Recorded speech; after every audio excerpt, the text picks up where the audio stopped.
name is Kouri Marshall, and I am the Executive Director of the Youth Entitlement Summit, and I'm sitting here with Ambassador Jim Jones. The ambassador served as a congressman in Oklahoma.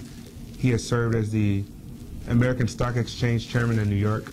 He's also served as an ambassador to New Mexico under President William Jefferson Clinton.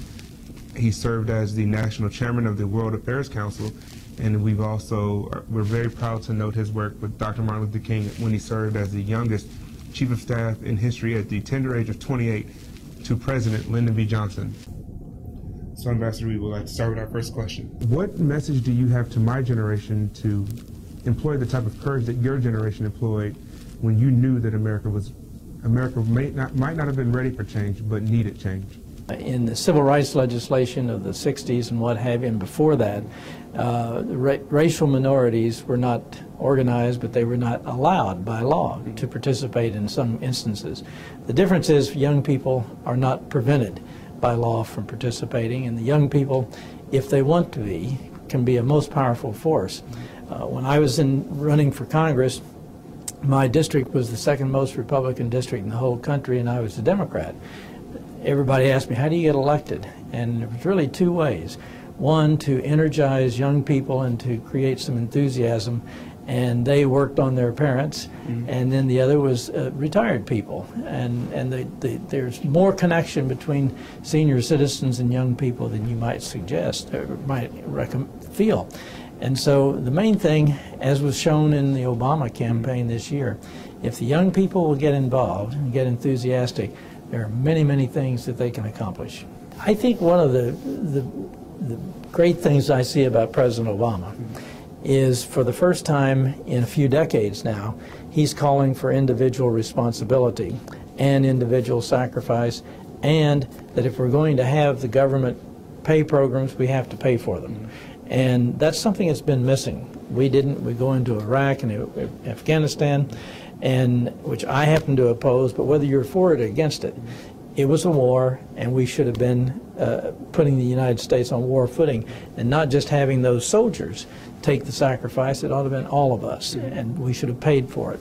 The same thing is true for the various entitlement programs. We should, if we want these programs, we should find a way to pay for them. And there are a lot of things that can be done. You can raise the retirement age. You can make the retirement programs, these various entitlements, you can put them on a basis where those who have been better off financially will sacrifice some of that, so that those who have been less well off can have the benefits of a true safety net to keep them from being into poverty. So there are a lot of things that can be done. The main thing, I think, is in terms of courage, it takes time.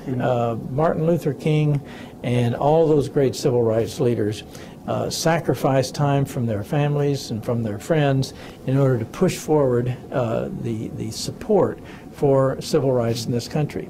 Young people can do that, and sometimes they have more time, but they have to put it to the use of what's good for the common good, what's good for the country. What is your message to young Americans who don't really see entitlement reforms as a serious concern to their future as it relates to change that may come in this country? I think they just have to do their own homework. They have to look at how much we're spending now and how much of a spending obligation that's going to be in the future, and determine, can we pay for it? And the answer is, you're going to pay for it either by higher taxes or less benefits from their government. And that's going to affect their lives. It's going to affect their ability to get jobs, to improve themselves, to have a home, and those kinds of things. If that concerns them, they need to get involved. And if they say our country and their lives aren't worth it, don't get involved.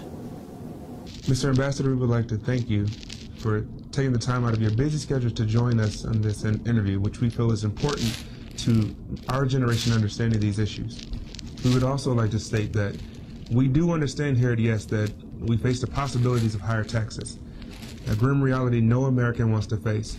However, we stand united with the fact that we know that we all are going to have to take some sacrifices as we begin to protect the future of this country. We are ready to lead on this issue, whether you're a Democrat, a Republican, or an independent. Just as President Obama stated at the DNC in 2004, America must become more than a collection of red or blue states, but the United States of America. And as my generation prepares to make us a more united and perfect union, we would like to invite all young leaders who care about the future of this country to join in the cause with yes, as we prepare to protect the American dream.